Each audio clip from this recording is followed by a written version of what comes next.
We're just going to go into the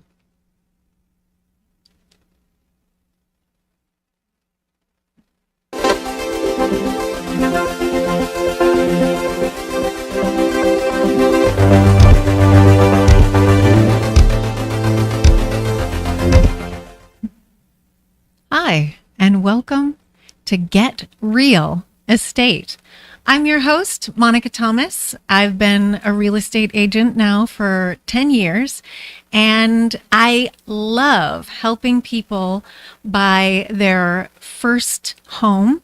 And Elizibeth Moreno has been my preferred lender for so long, we don't even want to think back to how, living without each other, because we've closed so many deals together and really helped people understand how to get into this home buying process. Absolutely. And what a wonderful journey it's been to help people hand them their keys and make their dreams come true, Monika.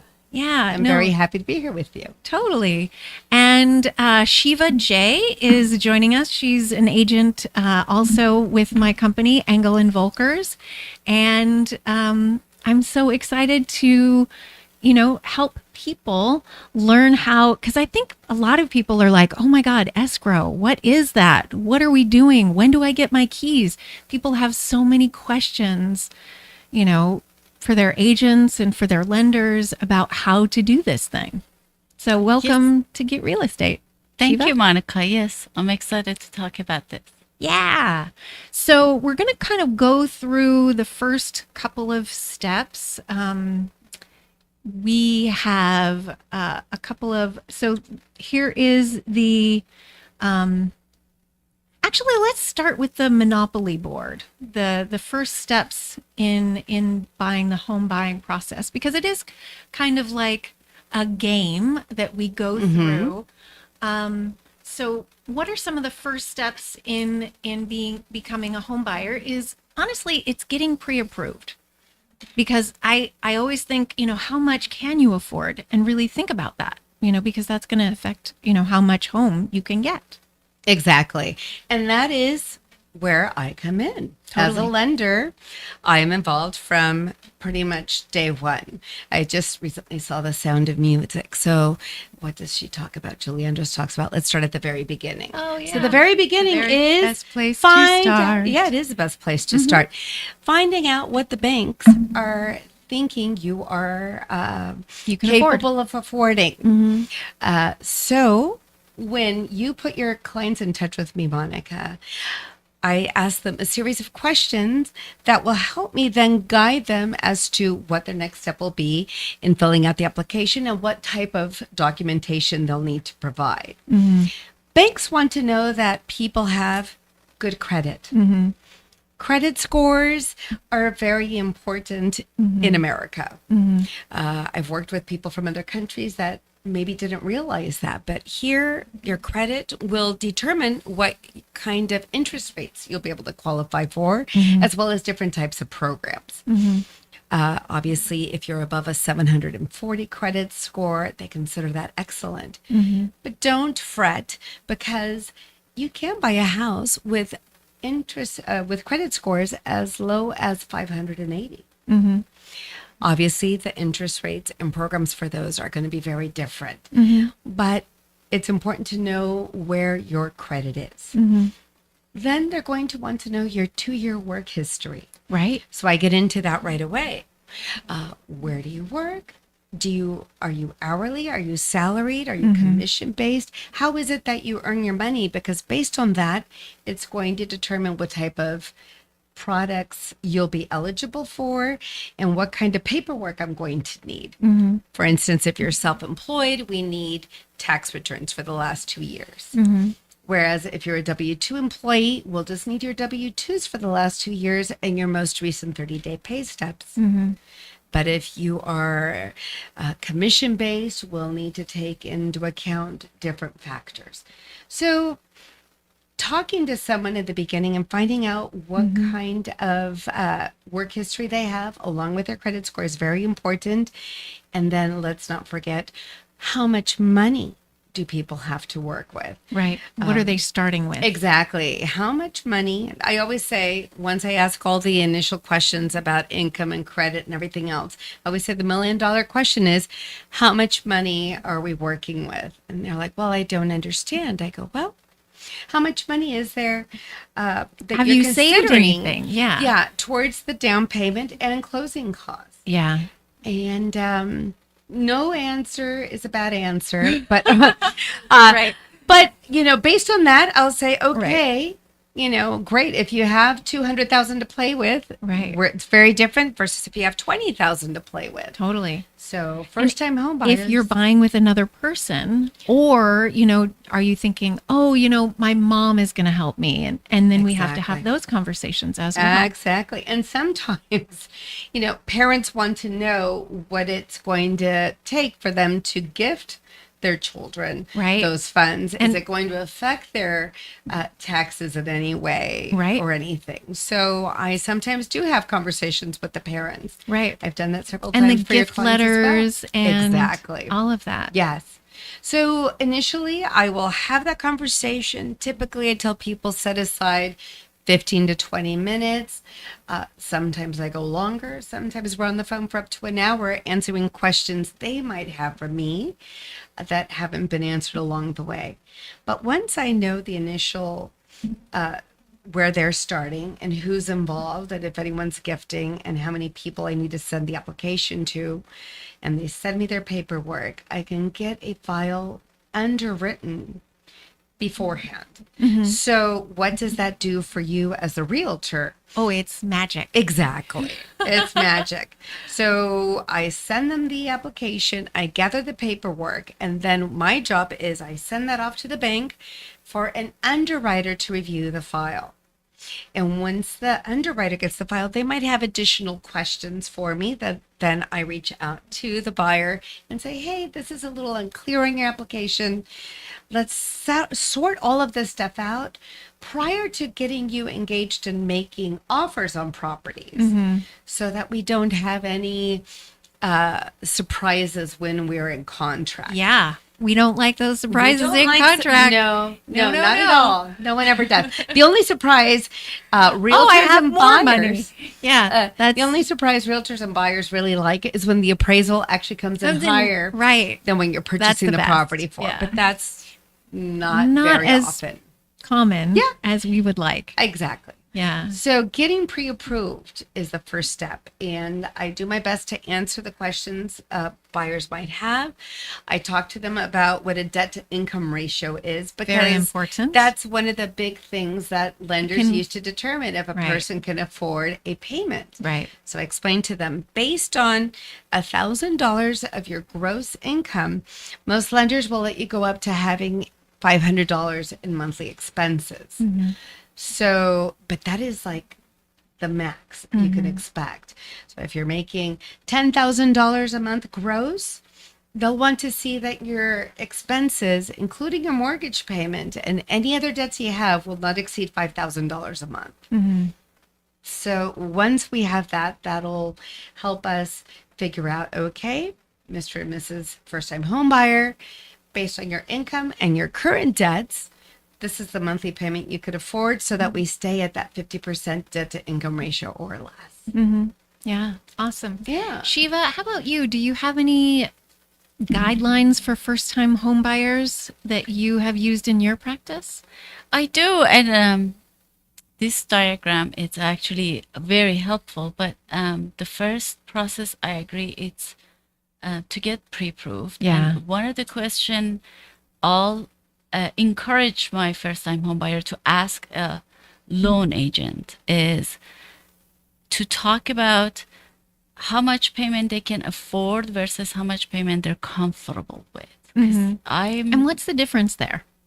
I'm experiencing in first-time home buyer a poll that there are a lot of gifts that grandparents or parents gives to this young generation, and they want to start buying a home with that first down payment that they've been gifted to, but they're not really confident about their job or about the payment that they want to make. Yeah. So they want to be in comfortable zone too. So Yeah. they don't want to stretch themselves all the way thin to not be able to enjoy life too. That's another aspects of it. So Right. I want them to be aware and ask that question from lenders too when they meet the lenders. Yeah. So in regards to lending, I just wanted to mention that. Totally. No, it's Very really much so. important. And you don't want to, especially, I mean, right now we're not in a competitive market. I mean, we should talk a little bit about where we are right now. Right now, our inventory is at a 40-year low. And so we're having, there isn't a lot of influx of new construction all around the Bay. Prices are going over asking. And so you really have to think about like, okay, how much am I willing to spend, just so you don't like fall in love with this house and then get tempted to spend more than you wanted to at the beginning. Correct. I have a lot of people that have really good credit right now, very good jobs, no debt. And based on their income, they can afford up to a $9,000 a month payment. However, they're currently paying less than $2,600 a month in rent. And I could tell them, okay, you could go out and afford a mortgage payment of $9,000. And they say, well, that doesn't feel comfortable. And I Right. go, I totally agree. I wouldn't want that for myself. Why don't we, based on what you feel comfortable with, let's get you into a payment, maybe mid $4,500 to $5,000 range. And they're like, okay, let's work with that. And then we work on, based on that, how much money or they'll need to put down, or what purchase price and what areas they'll need to look at to accommodate what they really want to afford monthly. Right. And that's the biggest difference, because I'm seeing people do have good, solid jobs. They have good credit, even if they're starting out, but they have very little money towards down payment, or maybe they don't have, some people don't have those parents or grandparents that can gift them. We have to look at maybe FHA Right. or down payment assistance programs through CalHalfa Yeah. to help get them in. Exactly. But what I tell them is, buying real estate is not about getting rich quick. No, it's about getting rich slow. Yeah. And you get rich at the end. Like, because you sell your house and it's like it's so different than when you're renting. And what do you get at the end? Nothing. Exactly. And when maybe you're a your homeowner. security deposit back. if Right. You kept your place If it up was well. nice, yeah. But here you're getting equity growth. Yeah. And buying a property in the Bay Area, we know real estate doubles in the Bay Area pretty much every 10 years. Yeah. It's been bananas. Then you get write-offs on your taxes.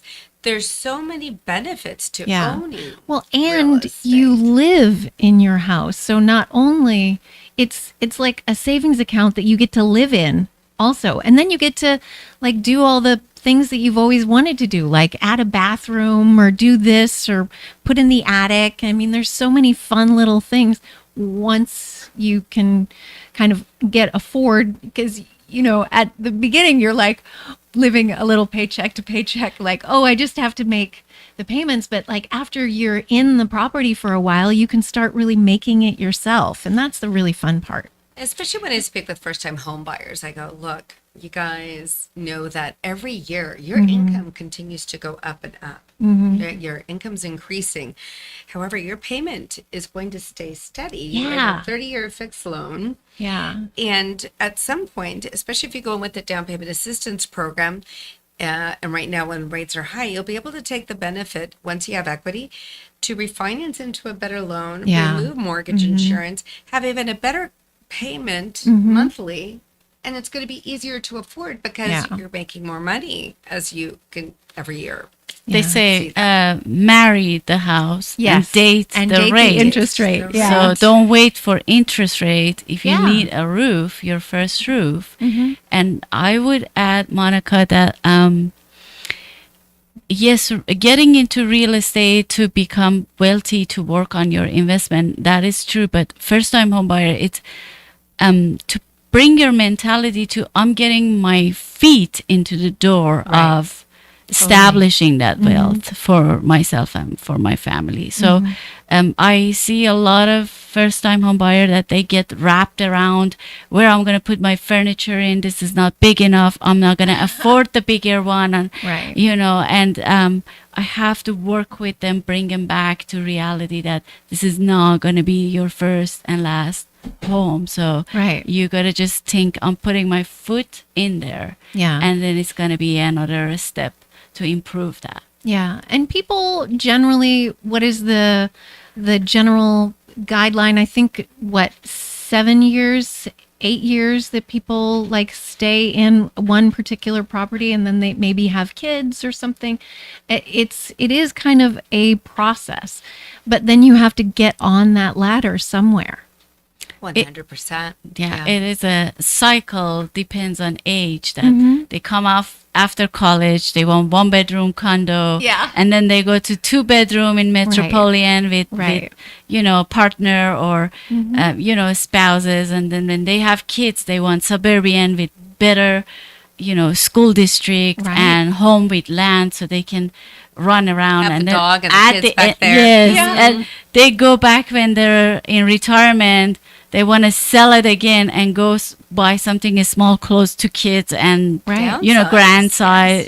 grandson and grandbabies.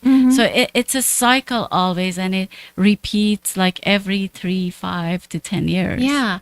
And how do you start people out with the selection process? Like I use Real Scout. Do you use a CRM? What do you use? I do Shiva? use Real Scout also. uh-huh. I also tell first time home buyer that I'm not the only resource. Right. Because there's a lot of other off-market homes that I might be not aware of it. There's a lot of things you pass by a neighborhood that you like, Yeah. and you see they have like these container pods or they're remodeling or something. Grab the phone. I encourage them, grab the phone, give me the address, and I go buy the address or I'll go buy the property and I find out, are they getting ready to sell? Are you getting ready to sell? Yes. Yeah. So if you do, I do have a client who is pre-approved, Right. and ready to go, and maybe we can snatch something for them. So we're not the only source, and I encourage them. We're as a team in this house hunting. So I will do my part, and I want them to be aware, and it's a hunting, especially in Bay Area. So we both have to work hand in hand. Together. Yes. Yeah. When And they open said- houses and Yes. all the things. When I send off the pre-approval letter to the realtors and the buyers, I always end with happy house hunting because Yeah. it is a hunt. Totally. And that's so interesting that you throw that out there as a suggestion and do more exploration. I think that's very, what's it called? You're very involved. I Yes. like that. I do. You take I it to a try next to level, support your not clients, just like, too. oh, let's just check what's on the MLS. No, it's like, let's find other ways that Right. might not be staring you right in front with a for sale sign. Yes, exactly. So if the mentality is we're team and you're looking for this opportunity, if you're in a party or something, somebody says, oh, my neighbor is trying to sell her house, or, we got this couch from her, and this has happened to me. They came to me and they're like, oh, we got the address, we got the phone number, can you call her?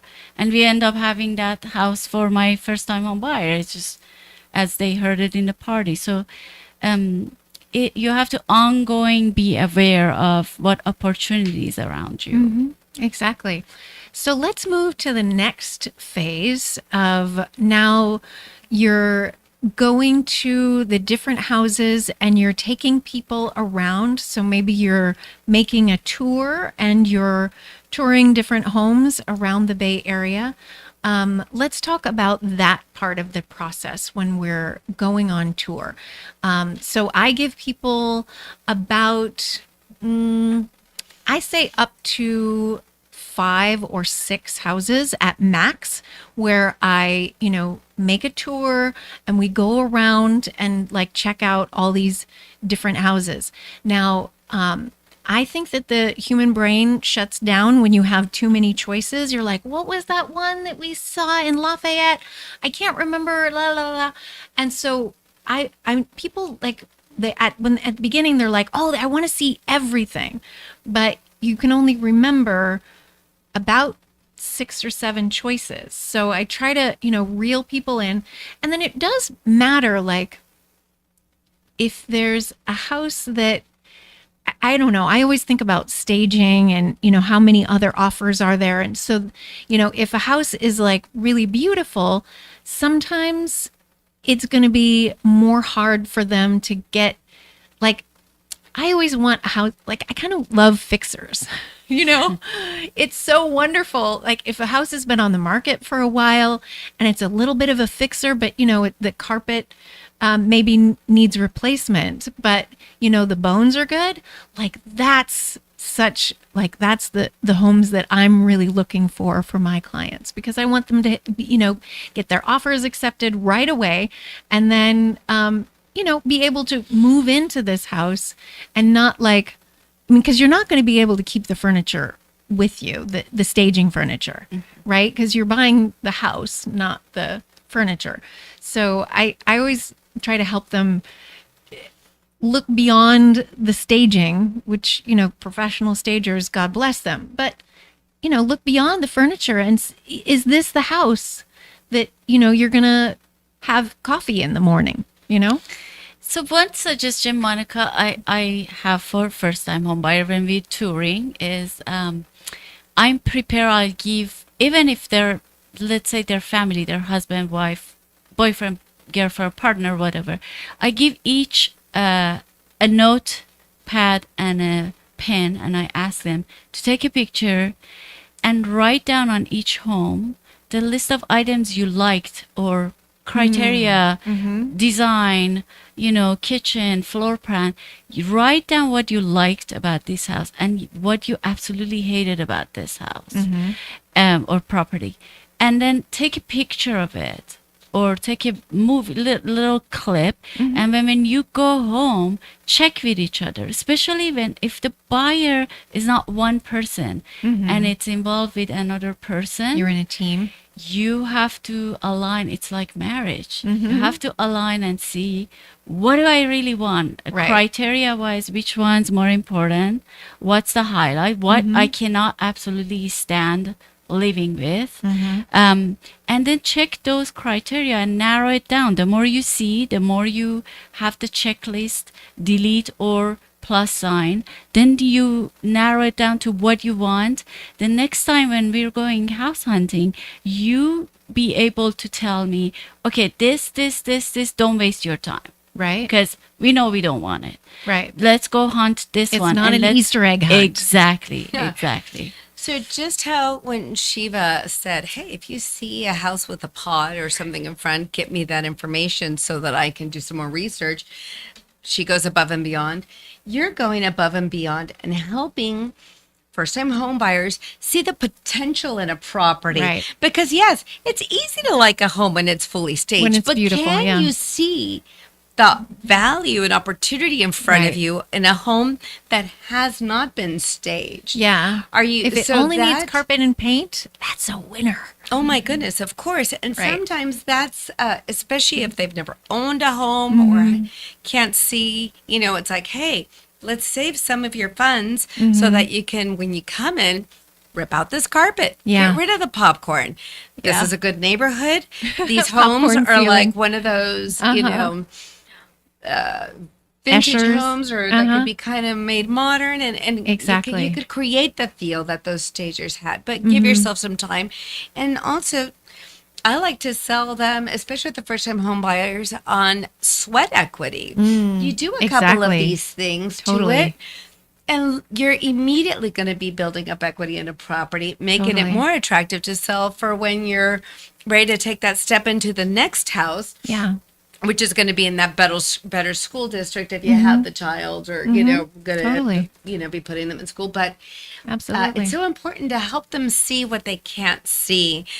But that only comes with years of being here and seeing. It's like, oh, I remember seeing that house before they remodeled, and then my Right. clients bought it, and look at what they did. Totally. Yeah. Totally. It's so important to be able to sell them on what's possible. with Yeah. All the beautiful properties. possibilities. Yes. I agree. And let's move into kind of the in between, like as you're picking a house to offer on.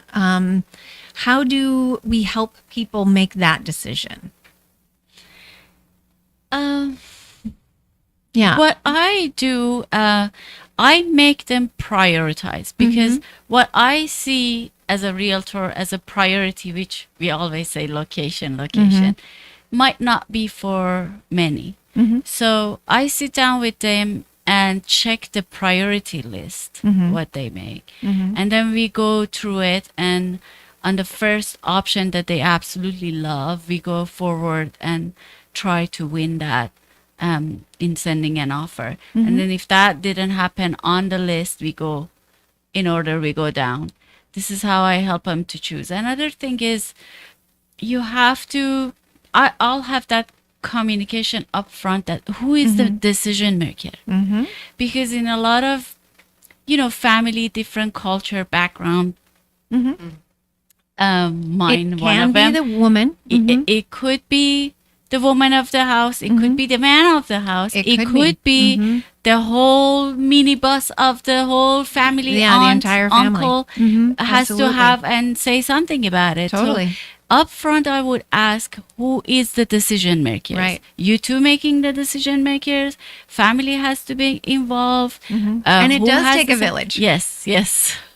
Yes, exactly. So this is how I help them to get through and make a process. I had one case, and this is a real case, and I'm not making this up, that the grandma in the family had to come see it and say the last word. And we would do prep up all these works, and, comps and everything, you have to go through, and lender would do their own work and time, put it in there, and like, yes, go, the HOA is approved, go. And then the grandma would come at the end and said, nope, I don't like this, because this is facing this, and this is and that's And she knew the feng shui. And yes. she's like, no. So I'm like, you know what, this is frustrating. I should have asked to begin with. Yeah. That she's the factor in Right. here. So Totally.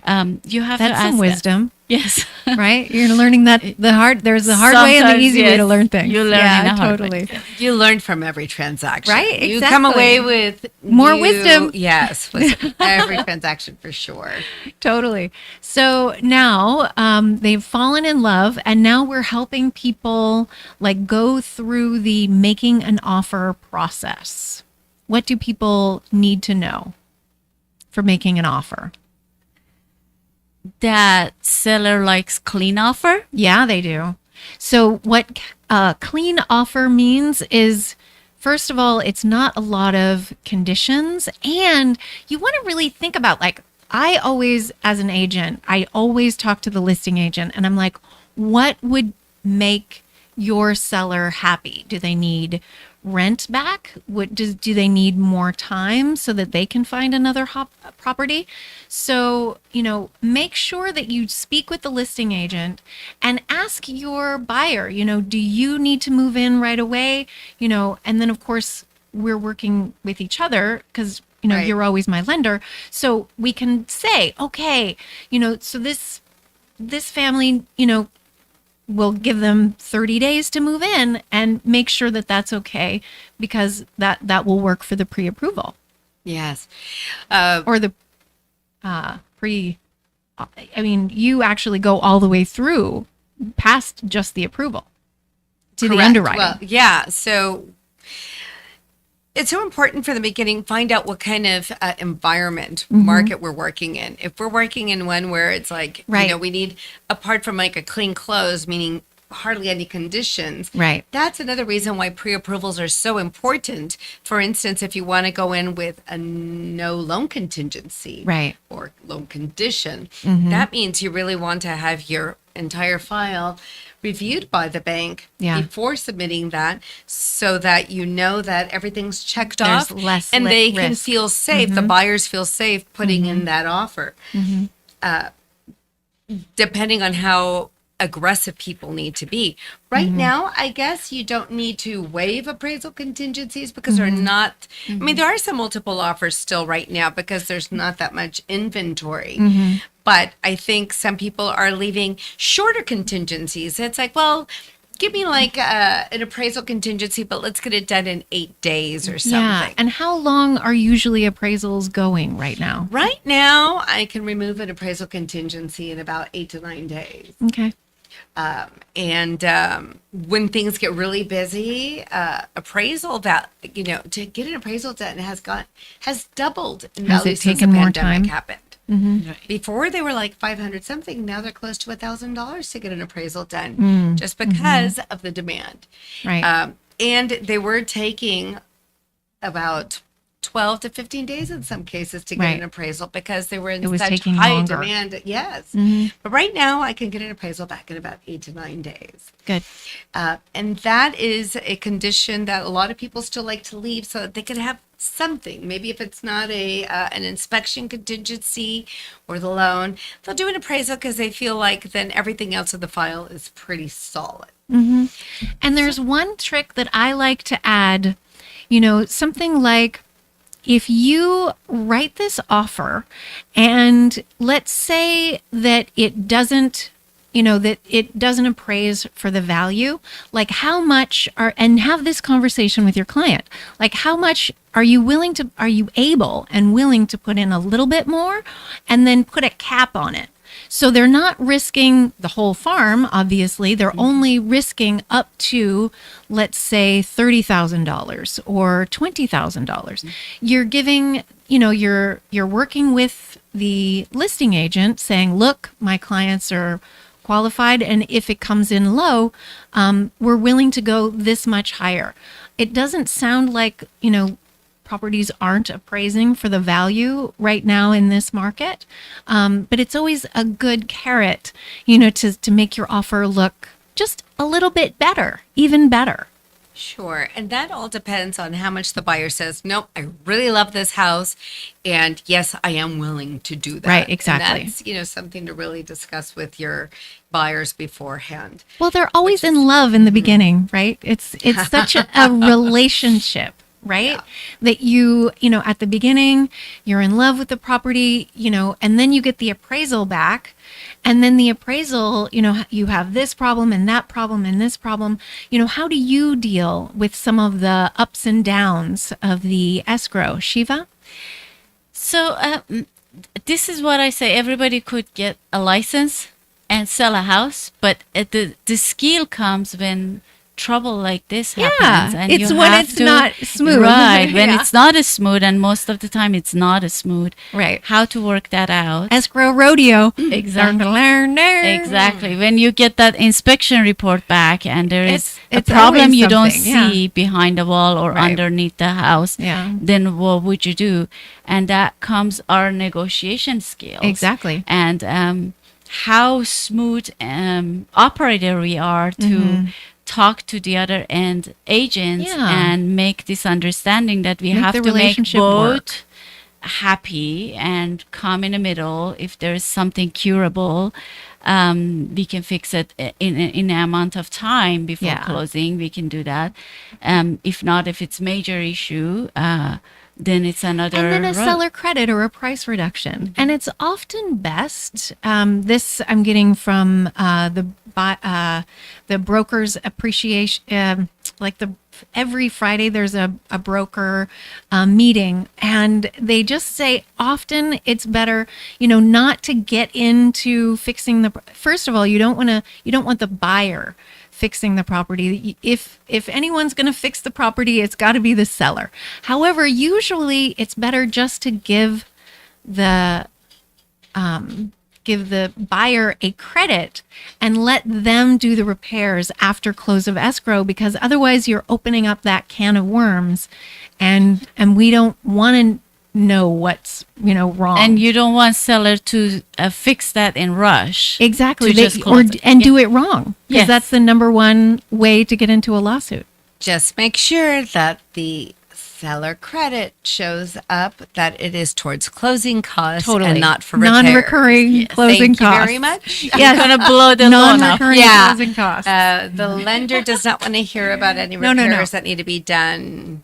Non-recurring closing yeah. costs. So, Say that one more time. yeah. Non-recurring closing costs. closing costs. Seller credit up to, in most cases, up to 6% of the purchase price. So the end talk with Elizabeth would be down the road that we've done all the due diligence, all the reports and everything Right. else, and we are sending an addendum for closing costs. Non-recurring closing Yes, costs. non-recurring closing cost credit. Yeah. Okay, so now we've talked a little bit about inspections, and now we're going to go into the loan condition. Let's talk about the loan condition. So once you're live in a property, and by the way, when you're making offers and submitting them, I love to reach out to the listing agent as well and rave about not only the realtors that I work with, but the borrowers And it's all gonna the work close. that they've done up front, Yeah. and how it's like, oh my gosh, yes, they're fully underwritten. These are realtors that I've been working with for years. We're happy to handle this. Not new to the business at all. I've been in this business since 2000. So, to And make help friends. establish that listing, that relationship also with the listing side. But And it shouldn't be a lose-lose negotiation. It should be a win-win negotiation. 1000%. Yeah. And you're right. Anyone could get a license, but can you work well Negotiate. with listing agents and the Yeah. sellers? So it's a win-win for everyone. Totally. So once everything is ratified and I have the ratified purchase contract, I send it all back into the bank for it to be underwritten so that they'll review the appraisal, the purchase contract, and the title report. Those are the items that the underwriter has not seen because obviously we didn't have the specific property. Once all that's reviewed, the underwriter will give me a list within, 24 to 48 hours after submitting it for a conditional approval. On that, typically they want the most updated pay stubs, the most updated bank statements to make sure that everything's still on track for their earning and that no large cash deposits have been made into the accounts. Yeah. Don't buy a house like you're excited about buying a house. Don't buy a car, for Oh instance. yeah, that's for sure. Yeah, that they haven't made any huge purchases. purchases. I always say, please don't go out and buy a Ferrari while No. you're in contract or Please something. Don't deposit a bunch of cash into your accounts Right. because you're wanting to beef up your accounts. Before making any financial moves, call me, Yeah. text me. I'll say yay or Consistency nay. is key. But, basically you'll get this list of conditions and you'll submit them and then they're reviewed by the underwriter. And hopefully that will be sufficient for the underwriter to say, I've got everything I need to sign off on everything, give you the green light for what's called the clear to close. Yeah. Making sure that title's clear, making sure that their employment's been verified, written and verbal with their job up until the day they sign. We want to make sure that they still have their job. I have had people lose employment during escrow. Oh, that's But believe it or not, this one time, this lady actually got a job a week later for more money, and we were still able to close on time. So it's interesting, Oh, thank you, life. escrows are a Yeah. wild ride. Escrow rodeo. Yeah, and I always say it's like when you're bored of playing. Totally, when you're bored of playing, you're going from point A to point B, but you never don't know how if you're going to get there. encounter any kind Turbulence. of turbulence. Right. And we believe it or not, can it get does, through. But We can having get through. professionals there, That's right. to help you resolve and find ways to get around it. That's how you get to point B and you land. Totally. Totally. That's our job. And one of the biggest questions I have with first-time homebuyers is that they're signing all this paperwork and they're signing all these disclosures, and it's just disclosure, disclosure, disclosure, disclosure, disclosure. And they're like, okay, when do I get my keys? So when best part. do we get the keys? After they do all the, like, so much siding. So usually 5 to 3 days before close of escort date on contract, we have something we call it final walkthrough. Ooh, the final walkthrough. That Yeah. we go through the house. Usually staging items is removed, so Yeah. you can see all the walls really inside looks the like? yes. Inside you can see the plain naked home that you are going to move in. Yeah. The naked truth. Yes. And sometimes there are some surprises. I had the case that in 3 days before final walkthrough, they had flood. Oh. All over came in, so we had to delay and in do the the repair. same- Yes, so things happens. Yeah. It's just, but in normal and a standard way, if nothing happened, everything's removed. You just checklist and make sure everything's in there. Walls are there, doors are there, and then you're ready to If close. the property is in the same condition as when the offer Yes. was made. Yes. Yeah. I know we don't have a lot of time left, but that also makes me think, okay, that's probably going to add on a few more days before you can close escrow. Right, 'cause And you one have of to do the rate repairs. Mm-hmm. Is about to expire and needs to be extended. Dun, dun, And then who's dun. going to pay for that extension, right? So there's so many moving parts right in escrow. Yeah. So many things that could happen.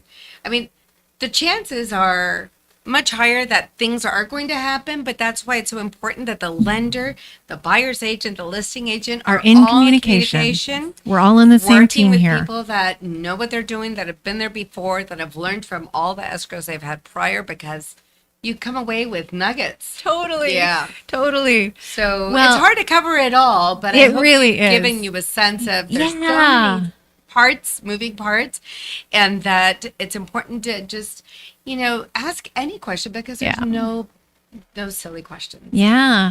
Well, Elizabeth, how can people find you?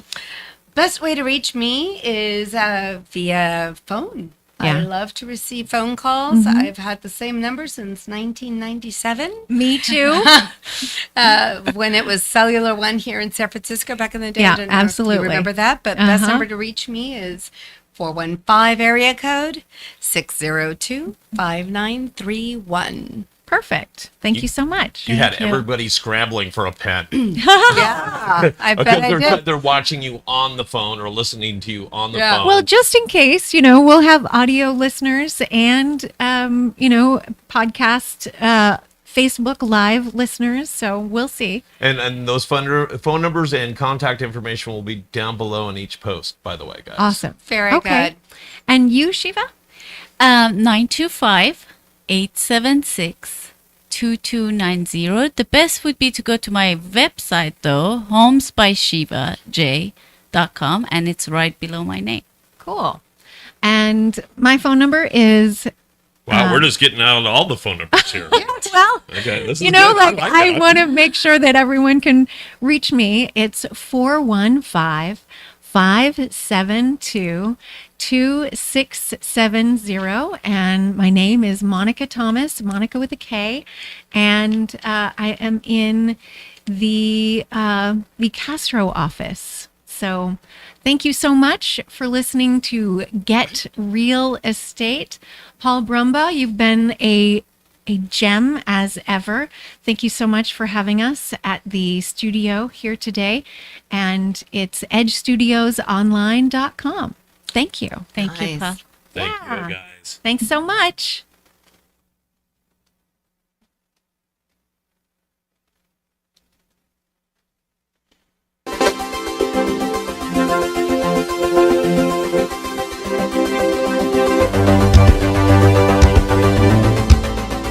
Thanks for listening to Sexploration. Get Real Estate.